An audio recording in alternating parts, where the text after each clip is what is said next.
शिवाय गुरवे नमः।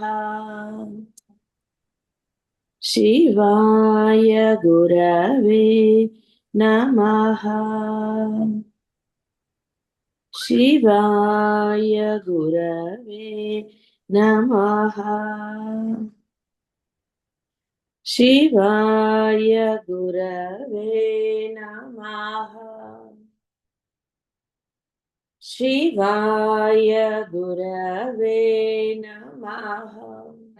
హ్రీంకార శబ్దంది హ్రీంకారి ఆ శబ్దానికి ఇంకా కొంచెం అర్థము. కాబట్టి ఇక్కడ ఏ శబ్దమైనా ఆవిడే నాదస్వరూప నాదరూప ఇవన్నీ. కాబట్టి ఆ యొక్క అక్షరము ఆవిడే, అక్షరం నుంచి వచ్చే శబ్దము కూడా ఆవిడే. దీనివల్ల స్పష్టంగా దృఢంగా తెలుసుకోవటం కాదు, ఆచరణ పెట్టడం ఉన్నది ఆ యొక్క పరబ్రహ్మ తత్వమే. అంతే. అది శబ్దమా ఇంకోట ఏదైనా సరే ఈ యొక్క దృఢమైన అభిప్రాయము, భావన, ఆలోచన, ఆచరణ అదే ఉండాలి. అప్పుడు మీకు దుఃఖము లేస మాత్రమైనా కలగదు. ఎందువలనంటే అంతా అదే అయినప్పుడు, ఆచరణ అదే అయినప్పుడు ధర్మమే జరుగుతుంది. ధర్మం మిమ్మల్ని ఎప్పుడూ బాధించదు. ఎంతో మంది భక్తుల కథలు విన్నారు, సినిమాలు కూడా చూశారు. భక్తుడికి కటిక దరిద్రం వచ్చినా ఏడవలేదు, నాకు ఈ కష్టం వచ్చింది ఏంటి అనలేదు. స్వామిని మనకి సినిమాలు కాబట్టి ఒక ప్రార్థనకి పాటలు పెట్టారు, అంతేగాని ఆయన ఏమి ఎవరు కూడా ఏ భక్తుడు కూడా పరమాత్మని తిట్టలేదు. ఏమిటయ్యా నిన్ను నమ్మితే ఇలా చేశావు అని అనలేదు. వారు దాన్ని ఆనందంగా నువ్వు ఉన్నప్పుడు ఏదైనా మాకేం నష్టం లేదన్నారు. శ్రీనాథుడు కవి ఇవన్నీ కూడా మనకి తెలిసిందే. రాజుగారు పోతన వెళ్ళడు రాజుగారి దగ్గరికి. శ్రీనాథుడు అంటాడు, రాజుగారిని ఆశ్రయించవచ్చు కదా నువ్వు, ఎందుకు ఈ దారిద్ర్యాన్ని అనుభవించటం అని. శ్రీనాథుడు రాజును ఆశ్రయిస్తాడు. పోతున్నాడు దానికి ఒప్పుకోడు.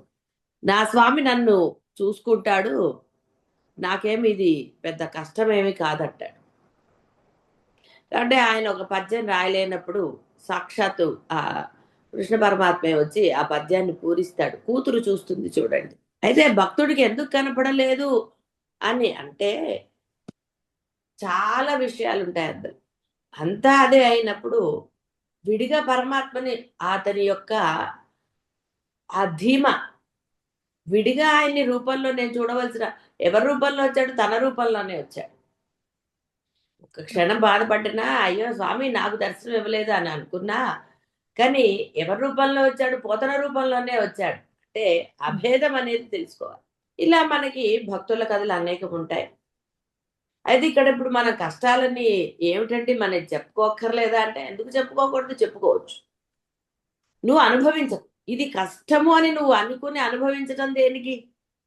చెప్పుకోవడానికి నీకు ఒకళ్ళు ఉన్నారు. అది గురువా, దైవమా, పరబ్రహ్మమా. మరి ఇంకా అలాంటి ఎందుకు ఇక్కడ నీకు ఆ నమ్మకం ఉండాలి. వాళ్ళు నా కష్టాన్ని తీరుస్తారు, ఆ కష్టం లేకుండా చేస్తారని. అది పూర్ణ స్థితి రాకుండా, అంటే సర్వస్వ శరణాగతి రాకముందు స్థితి. సర్వస్వ శరణాగతి వచ్చాక అసలు కష్టం అనేది ఎవరిది? ఎవరికి? ఏమిటి కష్టం అంటే ఈ భావన వచ్చి తీరుతుందండి, అందులో ఏం సందేహం లేదు. డెఫినెట్ గా వస్తుంది, ఎందుకంటే సహజ లక్షణం. ఇక్కడ అలాగే అంటే ఈ యొక్క శబ్దాలకి మనము వాల్యూ ఇవ్వటము అంటే ఆ శబ్దాన్ని మనం వృధా చేయాలి. ఎన్నోసార్లు చెప్పుకున్నట్టుగా మనకి ఊపిరి లెక్కపెట్టి పంపించాడు ఆయన, మాటలు కూడా లెక్కపెట్టి పంపించాడు. అందుకనే వృధా కాలక్షేపాలు చేయరు. జపో జల్ప చెయ్యరాదు అనేది అనవసరమైన మాటలు, దాన్ని వృధా చెయ్యరా. బూడిదలో పన్నీరు పోస్తే ఏమవుతుందండి? బూడిద మారుతుందా? మారదు కదా. కాబట్టి మీరు మీ యొక్క ఈ పదాన్ని, శబ్దాలని వృధా చేయడం వల్ల ఏమిటి ఉపయోగం? ఏమి ఉపయోగం.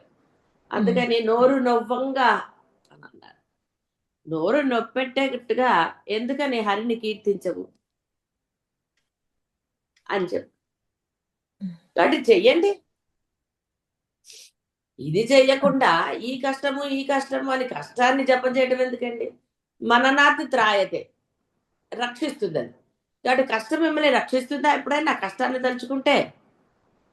కాబట్టి కష్టాన్ని తలుచుకోవడం ఎందుకు? ఆయన తలుచుకోక. ఇప్పుడు నిన్న అనుకున్నారు కొంతమంది అదా ఒక ఏమిటి అప్పుడు నాకు గుర్తు రావటం లేదండి. గుర్తు రావటం లేదు అనడానికి అసలు నేను మీరు గుర్తు తెచ్చుకోలేదు. అసలు మర్చిపోవడానికి మిమ్మల్ని మీరు మర్చిపోతారండి ఎప్పుడన్నా? ఏదో గాఢ నిద్రలో అనుకోవచ్చు కానీ, మరి మిమ్మల్ని మర్చిపోనప్పుడు మీరు అసలైన అది ఏదో ఆ పరమాత్మ నామాన్ని మీరు ఎలా మర్చిపోయారంటే, అంటే ఎప్పుడైతే కష్టం ఇష్టమైందో 4 పదార్థాలు ఉన్నాయనుకోండి. ఏం చేస్తారంటే ముందు ఇష్టమైన దాన్ని స్వీకరిస్తారు.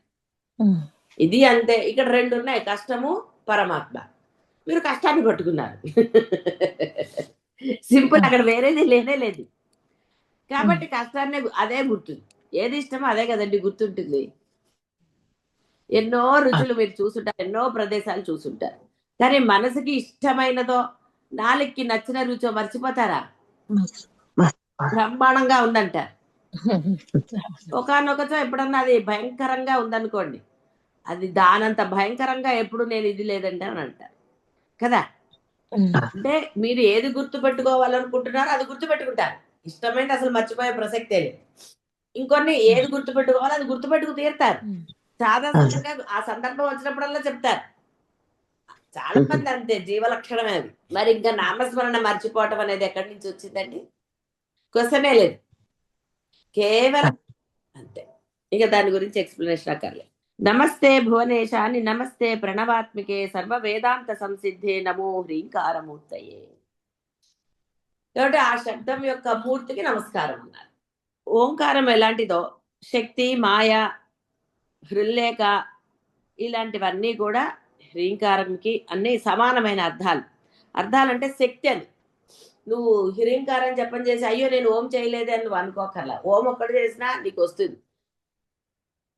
అయితే ఇక్కడ ఇప్పుడు నేను చెప్పబడేవేవి మిమ్మల్ని చేయమని నేను చెప్పటం లేదు. అనవసరమైన వాటి జోలికి వెళ్ళకండి. కొత్త కొత్తవి పట్టుకోకండి. తెలిసిన దారులు వెళ్ళటం తేలిక కానీ తెలియని దారిలో వెళితే ఏమవుతుందండి? ఎందుకు అనవసరంగా? మీకు తెలిసిన దారిలో మీరు ప్రయాణిస్తే క్షేమంగా సుఖంగా వెళతారు, ధైర్యంగా వెళ్తారు. తెలియని దారిలో వెళితే ఎందుకండి భయంగా? కాబట్టి అనవసరమైన ఇవన్నీ ఆ అమ్మ యొక్క శక్తి నిరూపణకి మనకి బోధ చేస్తున్నారు. కాబట్టి అమ్మ అన్న, పరబ్రహ్మం అన్న, గురువు అన్న ఒకటే భావంతో వినండి అంతే. ఈ శక్తులన్నీ పరబ్రహ్మమే. రూపం దాల్చినప్పుడు దైవమో గురువు అవుతారు అంతే తప్ప వేరేది కాదు. గురువు అంటే సద్గురువు మాత్రమే, గుర్తుపెట్టుకోండి. సద్గురువు లక్షణాలు ఎవరో చెప్పినా మనకు అనవసరం.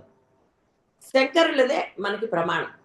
ఆయన వేదం నుంచి తీసుకుని చెప్పారు. కాబట్టి సద్గురువు లక్షణాలు అంటే అక్కడ అందులో ఉన్నాయి. శంకరుల యొక్క వాక్కు ప్రమాణంగా తీసుకుని అలాంటి వారిని మీరు ఆశ్రయించండి. బ్రహ్మమునకును దాని యొక్క శక్తికి భేదం లేదు. కాబట్టి ఇక్కడ ఆ యొక్క బ్రహ్మవాచకములైన ఓంకారం అనండి, ఇంకోటి అనండి, ఇందాక చెప్పిన వీటి వేటికి భేదం లేదు. బ్రహ్మముకి దైవానికి భేదం లేదు. బ్రహ్మం నుంచి వచ్చిన రూపమే దైవం. నీకు బ్రహ్మాన్ని భావించడం కష్టం. అంతటా వ్యాపించిన దాన్ని నువ్వు భావించలేవు, కొంత భయం వేస్తుంది. అందుకని ఆలంబనగా ఒక రూపాన్ని పట్టుకుని ఆ రూపాన్ని ఆరాధించిన తర్వాత ఆ వ్యాపకత్వాన్ని నువ్వు అర్థం చేసుకుని ఆచరణలో పెట్టగలవు. హ్రీం బ్రహ్మేతి. కాబట్టి ఈ హ్రీంకారమే అన్ని శబ్దాలు. ఓంకారం అన్నా ఇంకోటన్నా, ఆత్మ, శక్తి, హరి ఇలా రకరకాల అంటే దైవనామాలు ఏవి చెప్పినా వాటికిను ఈ బీజాక్షరాలకి తేడా ఏమీ లేదు. అన్నీ సమాన అర్థాలు. అంటే శక్తి కలిగినవేనే, ఒక్కదానికి ఒక్కొక్క పదం అలా పెట్టారు. ఎందుకంటే ఎవడి ఇది అన్నట్టుగా వాడు ఆచరణలో వాడు జపం చేసుకోవడం. కానీ శక్తి ఒకటే. అందుకనే చెప్పింది, ఒక దైవంది ఒక నామం నీకు ఇవ్వబడినప్పుడు, ఉపదేశించబడినప్పుడు దానికి శక్తి ఉందా లేదా అని నువ్వు ఆలోచించకూడదు. పక్కవాడిది ఏమిటండి, అయ్యో వాడికి అది చెప్పారు నాకు ఇది చెప్పారు ఏమిటండి, ఇలాంటి ఆలోచన ఉందనుకోండి, నువ్వు ఎంత జపం చేసినా దానివల్ల ఉపయోగం లేదు. ఓంకారము పరబ్రహ్మ వాచకమైనట్లుగా హ్రీంకారం కూడా తత్ శక్తి వాచకమే, పరమేశ్వరి. కాబట్టి శబ్దానికి రూపానికి అభేదం. శబ్దం వేరు రూపం వేరు అనడానికి లేదు. అమ్మ అంటే ఎవరమ్మ వాళ్ళకే కదండి. వేరే వాళ్ళకి పిలవచ్చు, అమ్మ అని అనొచ్చు, ఏదైనా చెయ్యొచ్చు. కానీ మామూలుగా అంటే ఇప్పుడు గురువుని అమ్మ అంటున్నా, సర్వస్వ శరణాగతి పొందినప్పుడు ఈ అమ్మాయి గుర్తొస్తుంది, గురువే. కానీ మామూలుగా శబ్దంలో అమ్మ అన్నప్పుడు నువ్వు ఎవరమ్మ వాళ్ళకే గుర్తొస్తుంది కదా, వేరేగా గుర్తొస్తుందా? రాదు.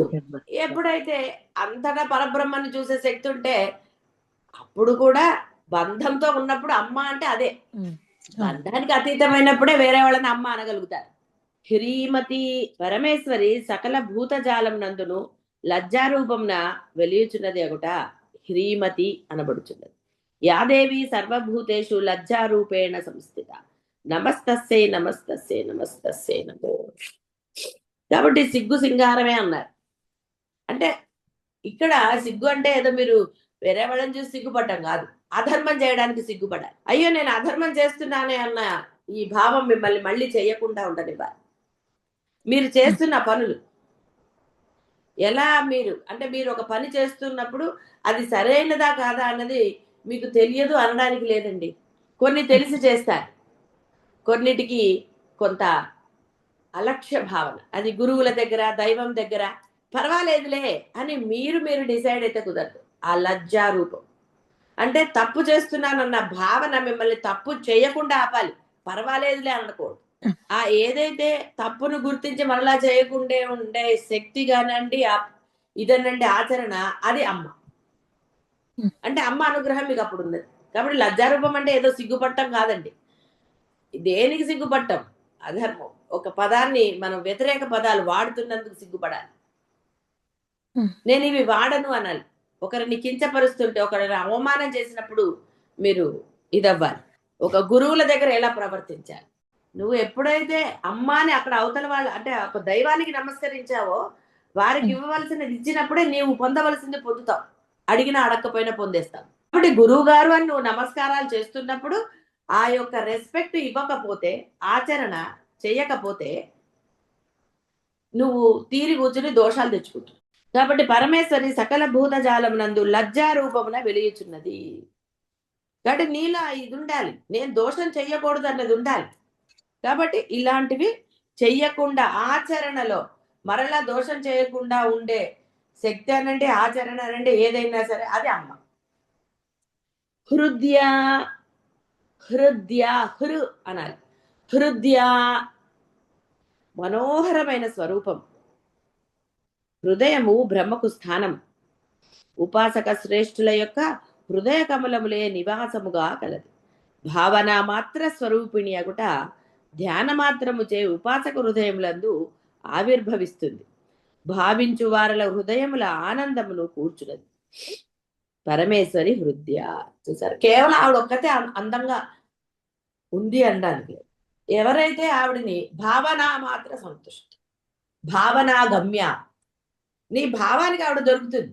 భావనలోనే దోషం ఉంటే ఎవరైనా అమ్మవారిని ఒకసారి భావన చేసినప్పుడు చక్కగా ఆవిడకి పట్టు చీరలు కట్టి అలా నగలు పెట్టి లేదా వాళ్ళ ఇంట్లో ఉన్న ఒక ఫోటోని ఇచ్చేస్తారు. అంతేగాని ఏ మాత్రము ఇది లేనిది భావన చేస్తారండి. అంటే ఆ భావన నీకు సంతోషాన్ని కలిగించేటట్టుగా ఉండాలి, అలా భావన చేస్తారు ఎవరైనా సరే. కాబట్టి అమ్మ నీ హృదయ స్థానం. ఎందుకన్నారు? నిజంగా అది లేనిదే. పరబ్రహ్మానికి కూడా రూపం లేదు కాబట్టి అది ఉన్నత స్థానం, అంటే ఆరాధించదగినది. హృదయం కూడా లేదు, అందుకని ఆయన అక్కడ ఉంటారు. ఎందుకంటే లేనిది ఎప్పుడు స్వచ్ఛమైనదే. దానికి ఏమంటావు? నువ్వు అంటున్నావు నా హృదయంలో అది ఇదని. కాబట్టి ఇక్కడ హృదయం ఎప్పుడైతే నిర్మలంగా ఉంటుందో అక్కడ ఉండేది అదే, ఆరాధించేది. ఆ నీవెప్పుడైతే ఆ హృదయంలో ఆవిడని ఆరాధిస్తావో నీకు ఆనందాన్ని కలుగచేస్తుంది. ఇదంతా చాలా మంది, మీ అందరికీ అనుభవమే, చాలా మందికి అనుభవమే. హాయిగా మీరు ఇంట్లో కూర్చున్నా ఎక్కడ కూర్చున్నా హాయిగా ఆ హృదయ కమలం అనొచ్చు, పర్వాలేదు, హృదయం అనండి. అది మనం ఇక్కడ ఈ మధ్యలో ఉంటుంది అన్నాం. అక్కడ ఆ అమ్మని భావన చేసుకోవచ్చు. నువ్వు ఆరాధించే దైవం ఏదైనా సరే, అది గురువు కావచ్చు, ఏదైనా రూపం లేకుండా పరబ్రహ్మాన్ని కూడా ఎప్పుడైతే నీవు అంటే మనసా వాచ కర్మణ ఇంకొకటి లేకుండా భావన చేస్తావో అమితమైన ఆనందాన్ని పొందుతావు. అదే ధ్యానంలో అంటారు. ధ్యానంలో ఒక స్థితికి వెళ్తే కాబట్టి అంత కష్టపడక్కర్లా. ఇవన్నీ బాహ్య ప్రపంచంలో ఒక కోర్సు టైం ఉంది కాబట్టి పోతారండి, డబ్బులు ఉన్నాయి కాబట్టి పోతారు. డబ్బు ఈ సమయము ఉంది అని పోయే వాళ్ళకి పరమానందం లభించదండి. అదే ఆ క్షణికంగానే ఉంటుంది. తర్వాత ఎప్పుడు పాపం వాళ్ళకి లభించదు. ఎందుకంటే అక్కడ ఏమి ఇవి ఉన్నాయండి. ఓకే, నువ్వు నేర్చుకో, కావాలంటే ఎలా కూర్చోవాలి, ఏ సమయం, అవి నేర్చుకోండి, అదే దోషం లేదు. కానీ మరలా నువ్వు అలా చేయగలుగుతున్నావా? అక్కడున్న సేపే నీకు ఉంటుంది అంటే నువ్వు జీవితాంతం అయితే అలా వెళ్ళలేదు కదండి. అందుకని అవన్నీ దోషాలు అవన్నీ కూడదని నేను చెప్పటం లేదు. నీ మనసుని స్థిరంగా లేనప్పుడు నువ్వు ఎన్ని కోర్సులు చేసినా వీటి గురించి వేరే ఏది ఉంటుందండి. అదేదో నాయకత్వ లక్షణాల గురించనో ఇంకో దాని గురించనో ఏవో అన్ని చాలా బయట కోర్సులు ఉంటూ ఉంటాయి. నువ్వు ఆచరణలో పెట్టాలి, కానీ విన్నంత మాత్రాన ఏమొస్తుందండి? అక్కడ చెప్పిన సిచ్యువేషన్ అందరికీ ఉంటుందా? ఉండదు కదా. కాబట్టి అమ్మ భావన మాత్ర స్వరూపి ధ్యాన మాత్రముచే ఉపాసక హృదయములందు ఆవిర్భవిస్తుంది. ఉపాసకులు అంటే సమీపంగా ఉండేవాళ్ళు, అమ్మనే ధ్యానించేవాళ్ళు. నిమిషానికి ఒక నామం కాదండి. ఉపాసకులు ఎప్పుడు ఒక నామాన్నే పట్టుకుంటారు. ఒక నామం అయితేనే మీకు ఇది. ఒక ఊరికి వెళ్ళాలి అంటే తొందరగా వెళ్తారు, కానీ మధ్యలో ఇన్ని చూసుకుంటూ వెళ్తారంటే ఎప్పటికి వెళ్తారండి? వెళ్ళలేరు, కష్టం అది. సమయం సరిపోదు కదా, ఇటు అటు అన్ని పరిగెడితే. కాబట్టి ధ్యానము అంటే ఒక దగ్గర కదలకుండా కూర్చుని అంటే అర్థము కేవలం శరీరం కాదండి, నీ మనసు కదలకుండా కూర్చోటమే ధ్యానం. అది తెలుసుకో. ఎంతసేపు కూర్చుంటారండి? కాలు నొప్పి వస్తుంది, తిమ్మిరి వస్తుంది, ఇంకోటి వస్తుంది, దోమ కుడుతుంది, ఎన్నో ఉంటాయి. అంత తేలిక ఏమిటండి కూర్చోటం? అన్ని లోపల నుంచే కదా, మనసులోంచే కదా. ఆ దోమ కుడుతుంది, కుడుతుంది, దోమ కుడుతుంది. లేకపోతే వీళ్ళు లేచారంటే ఏవో చప్పుళ్ళు వస్తున్నాయి. ఇంకేం ధ్యానం అంటే అక్కడ ధ్యానం ఏం చేస్తున్నారు? ధ్యానం అంటే మనసు నిలకడగా ఉండటం, కదలకుండా మనసును ఉంచటం. శబ్దాలు వినపడవచ్చు గాక దాని ఎందు ఆలోచన లేదు. అది ఏంటి శబ్దం అని నువ్వు ఆలోచించట్లేదు. 100 శబ్దాలు వస్తాయి, అనవసరం నాకు. నేను నా యొక్క ఈ నామం దగ్గర నుంచి కదలను. అందుకనే ముందు ఆలంబనగా నామము రూపము ఇవన్నీ తీసుకుంటాను. ఆ నామము రూపము ఏకంగా ఉన్నప్పుడే, అన్యం లేకుండా ఉన్నప్పుడే అదే ధ్యానం అవుతుంది. అంటే మనసు నిలకడయ్యే ధ్యానం తప్ప శరీరం కదలకుండా కూర్చోవటం కాదు. ఎప్పుడైతే మనసు నిలకడ, అదే గాఢ నిద్ర స్థితి, సుషుప్తి అని చెప్పింది కూడా అదే. అదే స్థితి ఇక్కడ కూడా. అందుకని ఎప్పుడైతే నీవు మనసు నిలకడ పొందుతుందో అప్పుడు 1000 మంది కాదు, 1,00,000 మంది ఉన్నా నీ మనసు హాయిగా ఉంటుంది. నువ్వు ఆ భావనను చేసుకోగలవు. ఎందుకంటే మనస్సు బయట ప్రపంచంలో ఏం తిరగాడట్లేదు. మనసు అక్కడ లైవ్ అయిపోయి ఉంది, హాయిగా ఉంది. బాహ్యంలో వ్యవహారం జరుగుతోంది, కానీ మనసు అక్కడ లేదు. గ్రహిస్తోంది, లోపలికి గ్రహించట్లేదు, వ్యవహారానికి గ్రహిస్తోంది, వ్యవహారం జరుగుతుంది. అదే ఇక్కడ హృదయంలో ఆనందాన్ని ఇస్తుంది ఉపాసకులకు అంటే. అంతేకాని పొద్దున అరగంట, సాయంత్రం అరగంట, గంట 2 గంటల్లో కూర్చుంటే ధ్యానం కాదు. అది అంత మాత్రమే. ఆలోచించండి, మీరు కూర్చున్నారు ఎంతసేపు నిజంగా మీ మనసు లగ్నమైంది అంటే ఎవరైనా ధైర్యంగా మొత్తం 2 గంటలు నాకు అసలు బాహ్య ప్రపంచం లేదు అనగలరా? నిద్ర కాకుండా. అదే నాకేం సమాధానాలు చెప్పదు, ఇది ఎవరిది వాళ్ళదే. కాబట్టి ధ్యానము అంటే మనసు నిలకడ. అప్పుడు కళ్ళు తెరుచుకుని కూడా చేసుకోవచ్చు.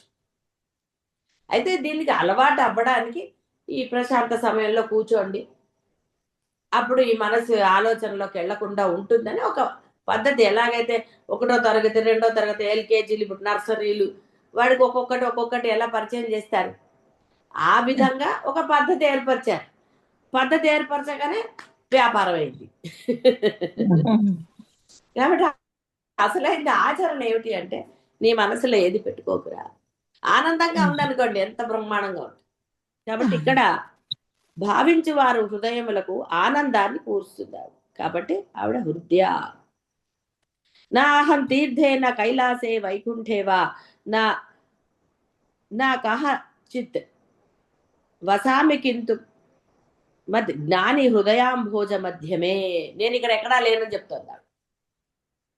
నా తీర్థాలు అంటే మనం ఇప్పుడు క్షేత్రాల్లో అని, క్షేత్రాల్లో, కైలాసంలో, వైకుంఠంలో ఎక్కడా లేను, ఇంకెక్కడో లేను నేను. కేవలం వసామి మత్ జ్ఞాని హృదయే అంది, హృదయాంభోజమత్. కాబట్టి జ్ఞాని అంటే అర్థం ఏంటి? ఆచరణలో పెట్టినవాడు జ్ఞాని అంటే హృదయం నిర్మలంగా ఉంది, లోపల ఏమి లేవండి. పక్కవాడి మీద వెనకవాడు ఎవరి బాధలు మీకు లేవు, మీ బాధలు మీకు లేవు. ఎస్, వాళ్ళు చెప్పుకోవచ్చు, చెప్పుకోకూడదు, వాళ్ళు తల్లికి చెప్పుకోకూడదు అలా నేను అనడం లేదు. మీరు ఆ బాధను మీరు అనుభవించి ఏమిటి ఉపయోగం అండి? వాళ్ళకి తగ్గిందా? ఒకసారి చెప్పండి. ఒకళ్ళు మీకు బాధ చెప్పారు, మీరు బాధపడ్డారు, వాళ్ళ బాధ తగ్గిందా? ఒట్టిగా డైలాగులు అండి, సినిమా డైలాగులు అవి. బాధ పంచుకుంటే బాధ పంచుకుంటే పెరుగుతుంది, తగ్గదు. తగ్గుతుందా అంటారండి, బాధ పంచుకుంటే తగ్గుతుంది. నిజంగా ఎక్కడ తగ్గిందండి? ఆలోచించండి. వాళ్ళు 2 మాటలు అంటారు, అయ్యో పాపం ఎంత కష్టం వచ్చింది అంటాడు, ఇంకొంచెం ఎడుతాడు వీడు.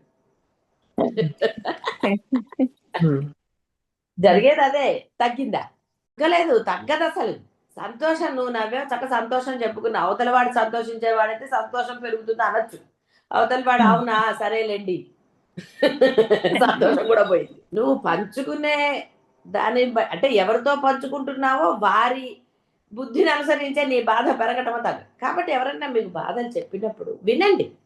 వినద్దు అనటం లేదు, వాళ్ళ చక్కగా వాళ్ళకి ఆ యొక్క దైవాన్ని పరిచయం. ధైర్యంగా ఉండండి, ఏం పర్వాలేదు. నువ్వు నమ్మిన ఆ భగవంతుడినే పట్టుకో, తప్పకుండా ఇందులోంచి బయటికి తీసుకొస్తాడు. నీకోసం నేను కూడా ప్రార్థన చేస్తాను, ఏం పర్వాలేదు. ఇవి మరి మనుషులన్నాకు వస్తాయి కదా. ఇలాంటి ధైర్యవచనాలు చెప్పారనుకోండి, వాళ్ళు మనసు స్వాంతన పొందవచ్చు, లేదా వాళ్ళు మళ్ళీ మీద జోలికి రాకపోవచ్చు, లేదా హాయిగా ఆ దైవాన్ని పట్టుకోవచ్చు.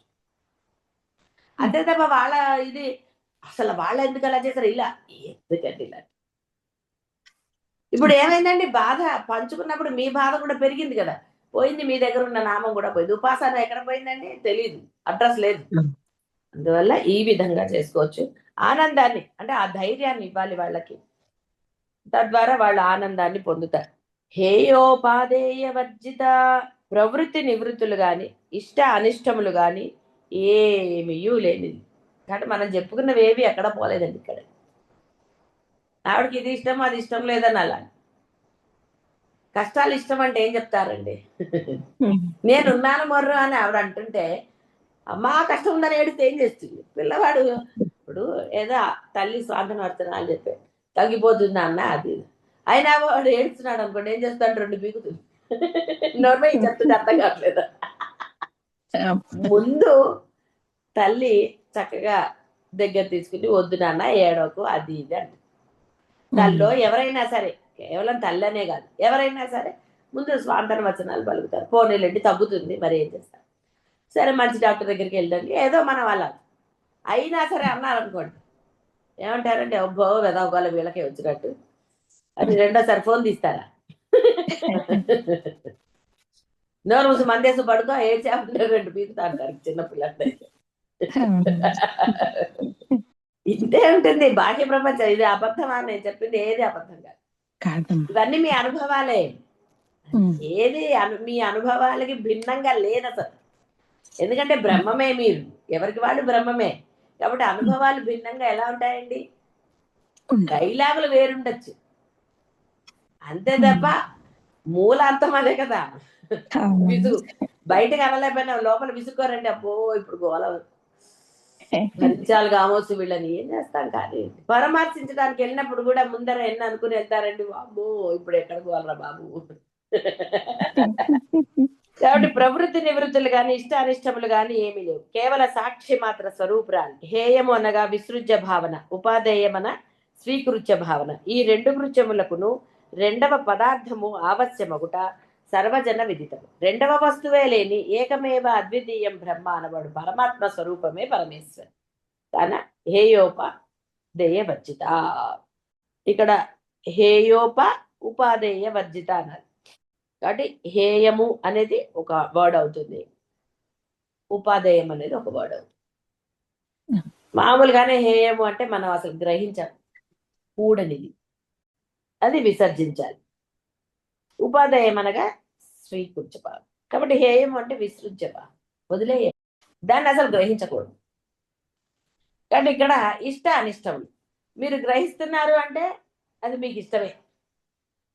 నాకేమన్నా కష్టాలు ఇష్టం ఏంటంటే అంటే, మరి నువ్వు తలుచుకుంటున్నావుగా, మరి ఎందుకు తలుచుకుంటున్నారండి కష్టాన్ని? పడలేక చెప్పుకున్నారు, మీ దైవానికో ఎవరికో ఒకరికి చెప్పుకున్నారు. చెప్పుకున్న తర్వాత కూడా ఇంకా మళ్ళీ కష్టాన్ని తలుచుకోవటం ఎందుకు? చెప్పుకోలేదు, ఒక పని ఒకరికి అప్పగించారండి, వాళ్ళని చేయనియ్యాలి, అప్పుడు వాడు సరిగ్గా చేస్తాడు. మధ్యలో తూరిపోతే.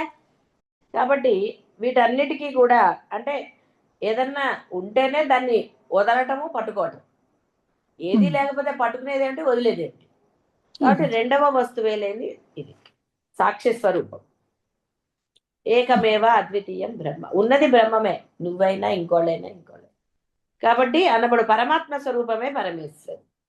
పరమేశ్వరి తన భక్తగణమున వీరు గొప్పవారని, వీరు కొద్దివారని, భాగ్యవంతులని, పేదవారని, ఇలా వీర ధమ వర్ణులని, వీరు సన్మార్గులని, దుర్మార్గులని, ఎట్టి భేదమును ఏమాత్రము లేక వారి వారి భక్తి భావనల మాత్రమే గ్రహించి అనుగ్రహాన్ని ప్రసాదిస్తుంది. అందుకని హేయోపాధి. అందుకని మీరు పరమ దుర్మార్గులు ఇంతకుముందు అవన్నీ ఆవిడేమి లెక్కపెట్టలేదు. అందుకనే దవీయాంశం దూరం స్నపయ కృపయా మామపి శివే అనేనాయం ధన్యో భవతి నచదేహాని వనేవా హర్మేవా సమకర నిపోతో హిమక. అమ్మా నేను దుర్మార్గుడని నువ్వు దూరం పెడతావేమో, నీకు అలా కుదరదమ్మా. ఎందుకంటే నీ వల్ల ప్రకాశించే చంద్రుడు అడవుల్లోనూ భవనాల మీద ఒకే రకంగా తన కాంతిని ప్రసరింపచేస్తున్నాడే.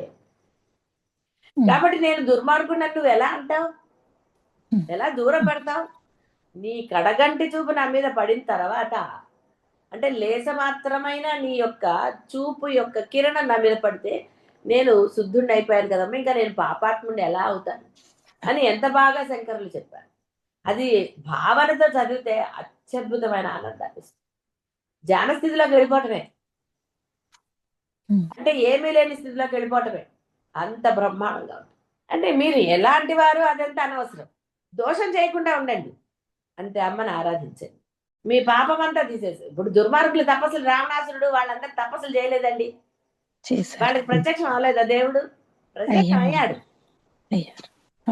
ఎందుకు? వాడు బుద్ధిని పక్కన పెట్టి అక్కడ తపస్సు చేశాడు, తర్వాత ఆచరణలో పెట్టాడు, అంటే దుర్మార్గాన్ని ఆచరణలో పెట్టాడు కాబట్టి నశించాడు.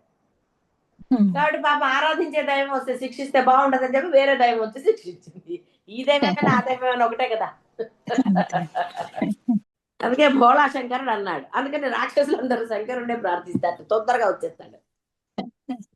ఏదో ఒట్టిగా కథలు అలా చెప్తారు, అందరూ తొందరగా వచ్చేవాళ్ళు. అందుకని ఇక్కడ చక్కగా చెప్పారు కదా, ఈ భేదం ఏం లేదు. వీళ్ళు డబ్బులు, వీళ్ళు బాగా మాకు మంచి మంచి పట్టు చీరలు పెడుతున్నారని అమ్మవారి గుళ్ళో, లేదా మంచి నైవేద్యాలు పెడుతున్నారు ఇంట్లో, గుడికి దానాలు చేశారు, ధర్మాలు చేశారు, ఇవన్నీ ఆవిడ ఏమీ తీసుకోదు. నీ భావన ఎలా ఉంది లోపల, నువ్వు ఏ భావంతో సమర్పించావు, ఏ భావంతో నమస్కరించావు. కాబట్టి నీ భక్తే కొలమానం తప్ప, అంటే నీ మనస్సే కొలమానం, నీ భావనే కొలమానం, ఇంకేవి చూడదు ఆవిడ. అమ్మ నీది నీకు ఇస్తున్నాను అన్నారనుకోండి, అదే అసలైన ఉన్నతమైనది. అమ్మ నువ్వు నాకు ఇవ్వు, నాకు అందులోంచి కొంచెం ఇస్తాను అంటే ఇచ్చినప్పుడు బాగానే పుచ్చుకుంటారండి, ఇచ్చేటప్పుడు ఎంత పీస్తానో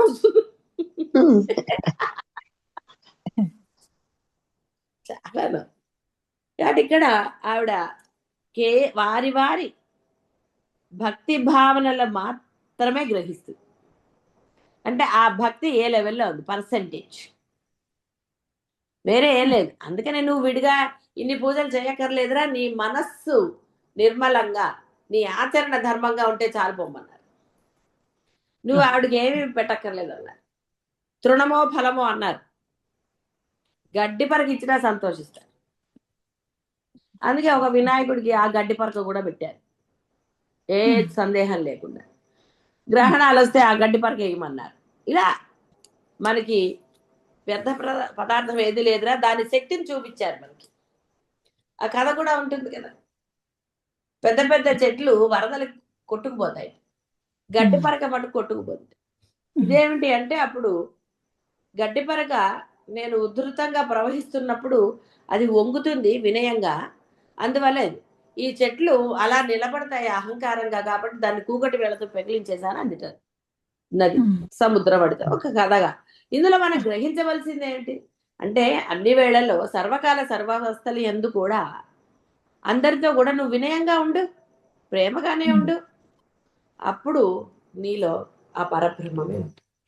అలా కాకుండా ఐ అని అంటే, ఒకళ్ళ దగ్గర అంటే ఎక్కడైతే వేరే అధికారం వాళ్ళు అన్నప్పుడు నమస్కారం అండి అని వేరే చోట అహంకరిస్తే, నా అంత వాళ్ళు లేడంటే.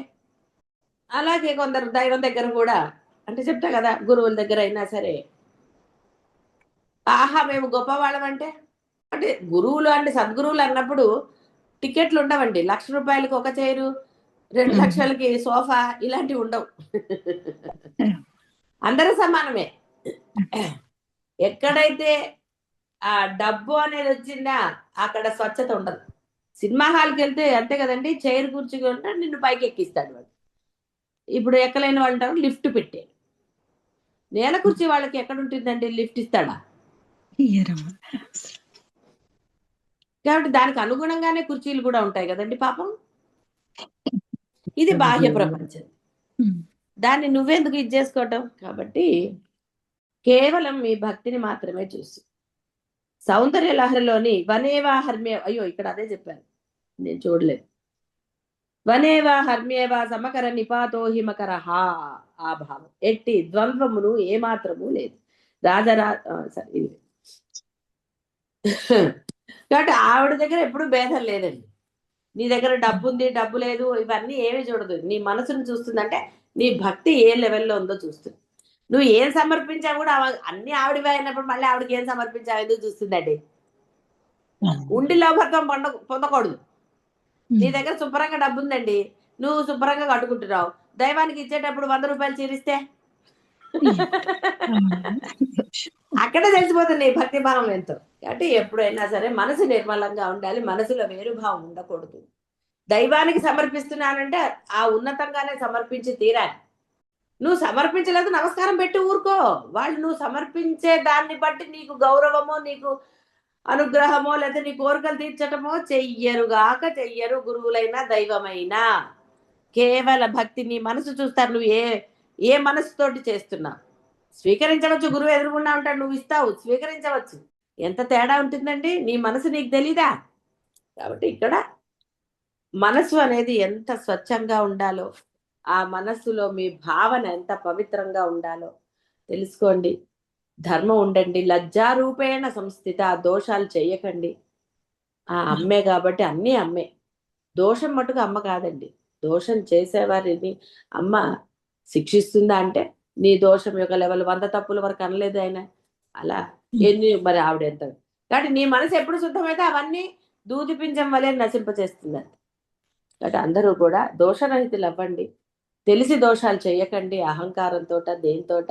అలా లేదండి ఇలాంటివన్నీ సమర్థింపుల జోలికి వెళ్లకుండా చక్కగా నిర్మలమైన మనస్సుతో ఆనందంగా ఉండండి. శుభం భూయాత్.